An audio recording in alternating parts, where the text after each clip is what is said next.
Everyone thinks I caught our office lunch thief. I didn't. I started packing them a meal on purpose.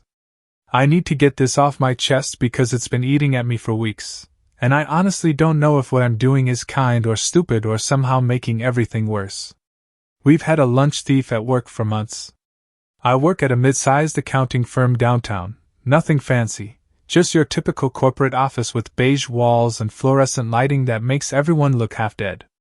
The break room is small, maybe 8 feet by 10 feet, with one of those apartment-sized refrigerators that's always packed to the brim and smells vaguely like someone's forgotten yogurt from 2019.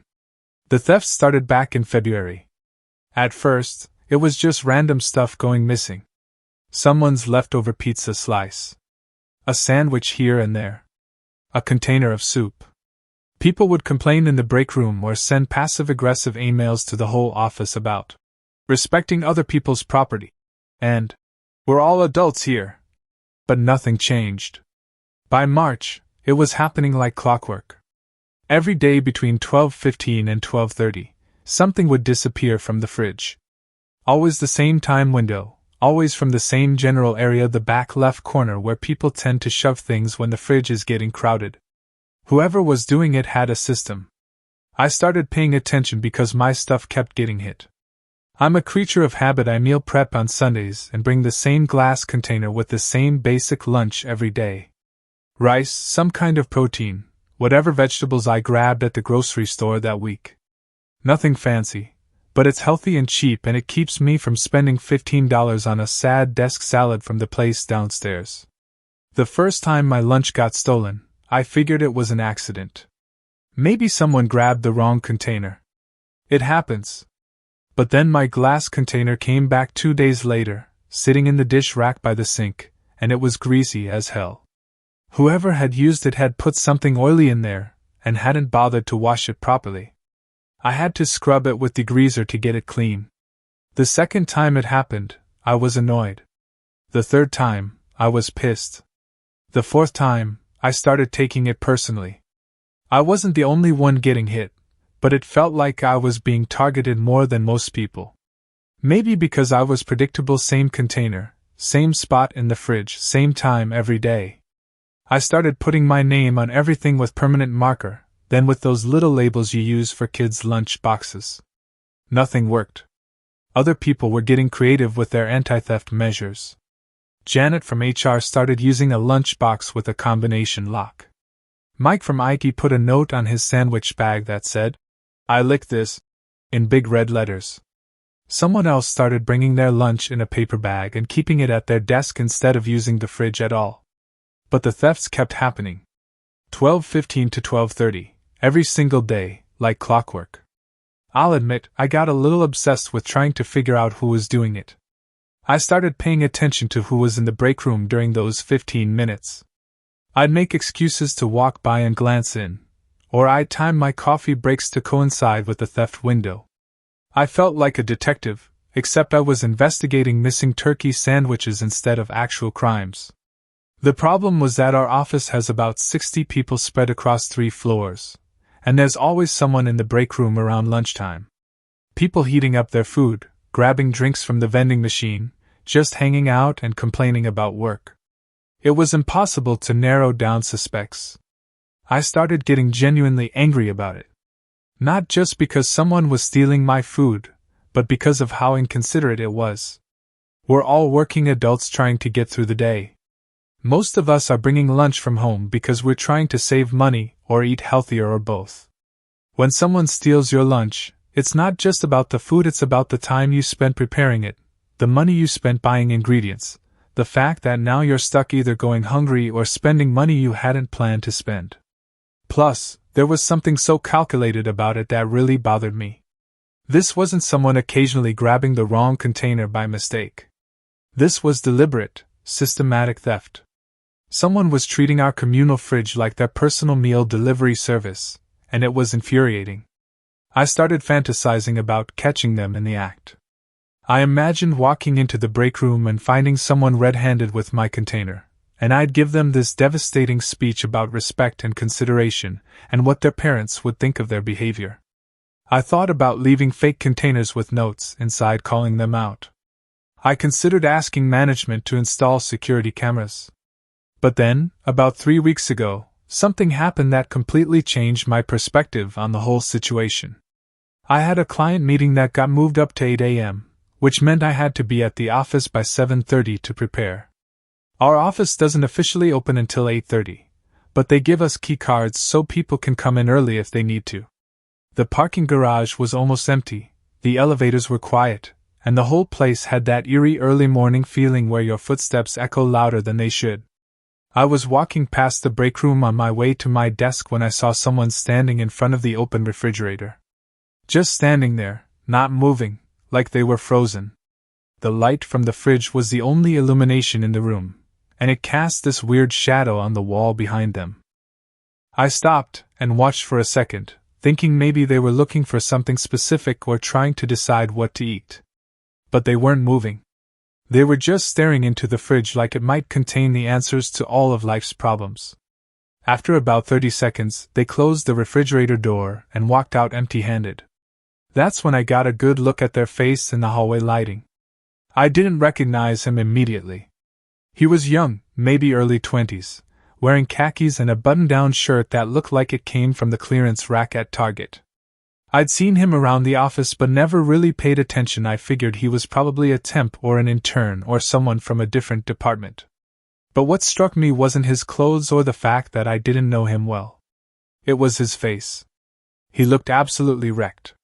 His eyes were red and puffy like he'd been crying. His skin had that blotchy, exhausted look that comes from not sleeping or not eating or both. His hair was messy, not in a stylish way but in a way that suggested he'd been running his hands through it or hadn't had time to properly get ready that morning. He looked like someone who was barely holding it together. I stood there in the hallway for a few minutes after he disappeared around the corner, trying to process what I'd just seen. There was something about the way he'd stared into that fridge, not like someone looking for something to steal, but like someone looking for hope that maybe, just maybe, there would be something there for him. The image wouldn't leave my head for the rest of the day. During my client meeting, I kept thinking about those red-rimmed eyes. During lunch, I kept thinking about the way he'd closed the refrigerator door so carefully, like he was trying not to make noise. During the afternoon budget review, I kept thinking about how young he looked, how tired he seemed, how he'd walked away with nothing. That night, I couldn't stop thinking about it. I lay in bed staring at the ceiling, playing the scene over and over in my mind. I started wondering what his story was. Was he a temp who wasn't getting paid enough to afford lunch every day? Was he supporting family members and choosing between groceries and rent? Was he just having a really bad month and trying to stretch his money as far as possible? I thought about my own financial situation. I'm not rich by any means. I'm a junior accountant at a small firm, and I've got student loans and car payments and all the usual expenses. But I can afford to eat lunch every day. I can afford to meal prep on weekends. I can afford to replace a stolen container or buy an extra sandwich if I need to. The next Monday, I made a decision that probably sounds stupid or naive or enabling, depending on how you look at it. I packed 2 lunches. My usual glass container with my name on it, which I put in my normal spot in the fridge. And a second lunch in a cheap plastic container I bought at the grocery store, which I put in the back left corner where the thief always struck. I put a sticky note on the plastic container that just said, "For whoever forgot." Nothing fancy. Nothing that would draw attention. Just a simple note that could mean anything to anyone who saw it. At 12:20, I walked past the break room and glanced in. The plastic container was gone. The next day, I did the same thing. Packed 2 lunches, put the extra one in the back left corner with the same note. Same result, gone by 12:30. By the end of that first week, I noticed something interesting. My real lunch, the one in the glass container with my name on it, hadn't been touched all week. The systematic theft that had been driving me crazy for months suddenly stopped happening to me. But more than that, I started noticing small details that made the whole thing feel different. The plastic container always came back clean. Not just rinsed, but actually washed, like someone had taken the time to scrub it properly with soap and hot water. It would show up in the dish rack by the sink, usually by the end of the day, completely spotless. Sometimes there would be a folded paper towel underneath the container when I found it, like someone was trying to keep the counter clean or protect the container from getting scratched.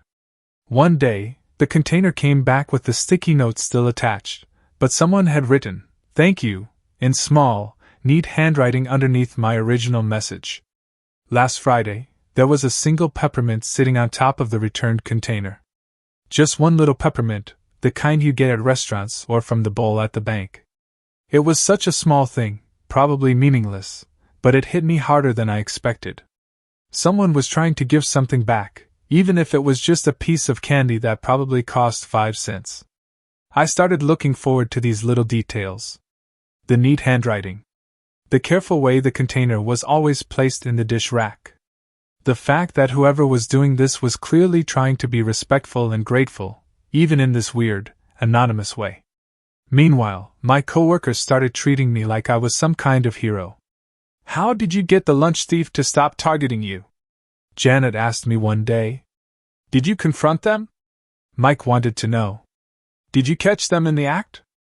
"I heard you set up some kind of surveillance system," someone else said. "Did you get them on camera?" I didn't know how to respond to any of this. I couldn't exactly say, "Oh, I just started feeding them on purpose." So I just shrugged and changed the subject, which probably made me seem mysterious and competent instead of confused and sentimental. The truth is, I don't know anything more about the person eating my extra lunches than I did 3 weeks ago. I still don't know their name, or their department, or their story. I don't know if they're a temp or an intern or a full-time employee going through a rough patch. I don't know if they're young or old or somewhere in between. All I know is that every day at 12:20, someone takes the container from the back left corner of the refrigerator. And every day, that container comes back clean, usually with some small sign that the person eating from it is trying to be respectful and grateful. It's become routine now. Sunday meal prep includes making extra portions and dividing them between my regular container and the plastic one. Monday through Friday, I put both containers in the fridge. Monday through Friday, one comes home with me and one stays behind until the next day. I've started varying what I put in the extra container, wondering if the person has preferences or dietary restrictions. Rice and chicken one day, pasta salad the next, sometimes soup in a thermos. I try to make sure it's filling and nutritious, something that would actually constitute a proper meal rather than just a snack. I've also started including little extras sometimes. A piece of fruit. A granola bar. A small bag of chips. Nothing that would draw attention if someone else saw it, but enough to make the meal feel more complete.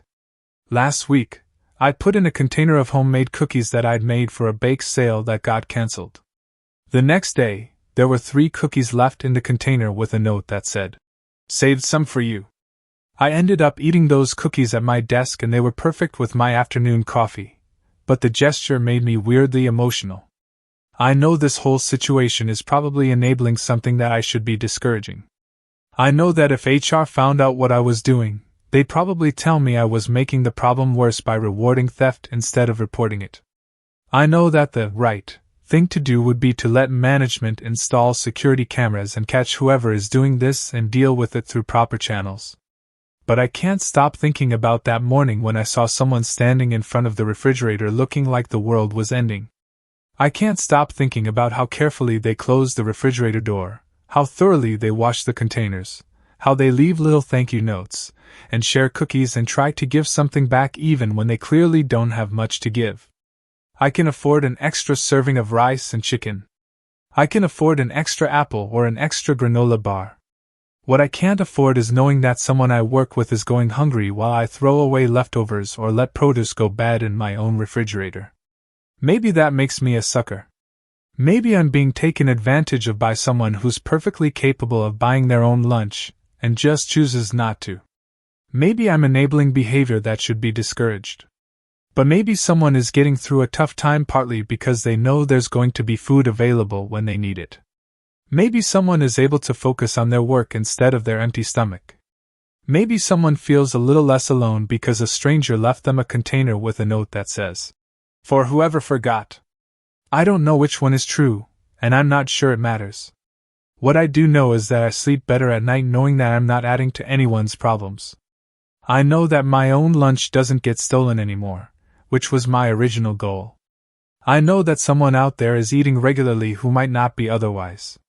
And I know that every time I see that clean container in the dish rack, or find a thank you note, or discover that someone saved me some cookies, I feel like maybe the world is a little bit less cruel than it sometimes seems. The other day, I was walking past the break room around 12:25 and I saw him again, the same guy I'd seen that early morning weeks ago. He was sitting at the small table by the window, eating from my plastic container, and he looked better. Still tired, still a little rough around the edges, but not like someone who was falling apart. He was eating slowly, carefully, like he was savoring it. He didn't see me, and I didn't approach him. I just walked past and went back to my desk. But for the rest of the afternoon, I couldn't stop thinking about how different he looked. Less desperate. Less broken. Maybe that's because of the lunch situation. Or maybe it's because whatever was going wrong in his life is getting better on its own. Maybe I'm giving myself too much credit for what amounts to an extra serving of leftovers 5 days a week. But maybe not. Maybe sometimes the smallest gestures matter more than we think they do. Maybe sometimes the difference between falling apart and holding it together is knowing that someone, somewhere, is looking out for you, even if you don't know who they are. I'm going to keep packing 2 lunches. If management installs cameras, I won't try to stop them. If they catch whoever is eating from my containers, I won't intervene. But until then, I'll keep putting that plastic container in the back left corner of the refrigerator with a note that says, "For whoever forgot." Because maybe we all forget sometimes. Maybe we all need someone to remember for us, even if it's just a stranger with an extra sandwich and a few minutes of concern. I don't need a medal for this. I don't even need acknowledgement. I just need to know that I'm not making the world a harder place to live in than it already is. And every clean container, every thank you note, every shared cookie tells me that maybe I'm not. Story 2. My wife and I both work for the city. I'm blue collar, she's white collar and has an office at City Hall. We're like ships passing in the night. Most days I'm out before dawn with the maintenance crew. She's heading to meetings in her blazers and sensible heels. Our worlds don't overlap much during working hours. She deals with budgets and city council meetings. I deal with broken water mains and pothole repairs. Today I was at the municipal garage fueling up my truck after a morning spent fixing storm drains. The place is its usual controlled chaos: diesel engines rumbling, mechanics shouting over pneumatic tools, the constant beep beep beep of vehicles backing up, radio chatter from dispatch mixing with the clang of metal on concrete. Just another Tuesday morning in the life of keeping this city running. I'm standing there watching the fuel gauge climb when I hear my name being called over all that industrial noise. Not unusual, half the guys here know me. We all work different shifts and departments, but we're all part of the same machine. But I look up and there's my wife pulling into the maintenance bay with her department's white sedan. I haven't seen her since she left the house at 6:30 this morning, coffee in one hand, phone already pressed to her ear about some budget crisis. Here's the thing though, she's not looking at me yet. She's got her window down, and I can see her giving her boss absolute hell about something. He's in the passenger seat looking somewhere between amused and exasperated while she's talking with her hands, big grin on her face like she's enjoying every second of putting him in his place. It's that professional but playful energy she has, the kind of confident back and forth that happens when you're good at your job and everyone knows it. When you can challenge your supervisor because your track record speaks for itself. I watch her for a moment, struck by how completely in her element she looks. Then, without missing a beat in her conversation, she turns toward me. Just like that. Like she could sense me watching her from 50 yards away through all that mechanical mayhem. Our eyes meet and her whole face changes, still animated from whatever point she was making to her boss, but now with this genuine warmth that's just for me. I'm already walking over because of course I am. My boots are caked with mud from this morning's drainage work, my high-vis vest is streaked with dirt, and I probably smell like a combination of diesel fuel, creek water, and the gas station coffee I spilled on myself around 9 a.m. She hops out of the driver's seat looking like she stepped off the pages of some professional women's magazine. Crisp white blouse, perfectly pressed dark slacks, hair still neat despite what I know has already been a chaotic morning of meetings. She's completely in her element here too, I realize. This isn't just my workplace she's visiting, she knows this world. She's shaking hands with Tommy from the motor pool, asking Maria about her son's soccer season, nodding seriously as the fleet manager explains some issue with the new hybrid vehicles her department pushed to get approved in the budget. Then she sees me approaching and everything else just melts away. She excuses herself mid-conversation and lights up with this smile that makes me feel like I'm the only person in this loud, busy parking lot. Throws her arms around me without hesitation and plants this amazing kiss on me right there in front of everyone. Doesn't care that I'm filthy. Doesn't care that her boss is still sitting in the car trying to pretend he's not watching us. Doesn't care that half the maintenance crew is probably getting a good laugh out of watching the clean office lady kiss the dirty field guy. Just pure, genuine happiness to see me in the middle of both our crazy work days. And something about that moment just hit me like a freight train. I see my wife every morning and every evening. I know she's beautiful, of course I do. We've been together long enough that I could navigate our bedroom in the dark, know exactly how she likes her coffee, can predict her mood based on which shoes she chooses in the morning. But usually when I see her, it's sleepy morning hair and coffee breath, or end-of-day exhaustion where she walks through the front door already untucking her blouse. It's weekend grocery runs in yoga pants and sneakers, Netflix marathons on the couch where we argue over who gets to hold the remote. Comfortable. Familiar. Home. But today? Standing in that parking lot watching her work the room like she owns it? Seeing how every person there genuinely respects her, how she knows exactly what questions to ask about vehicle maintenance schedules and fuel efficiency reports. Watching her seamlessly switch from giving her boss good-natured grief to melting into my arms like I'm the most important thing in her world? It was like seeing her for the first time all over again.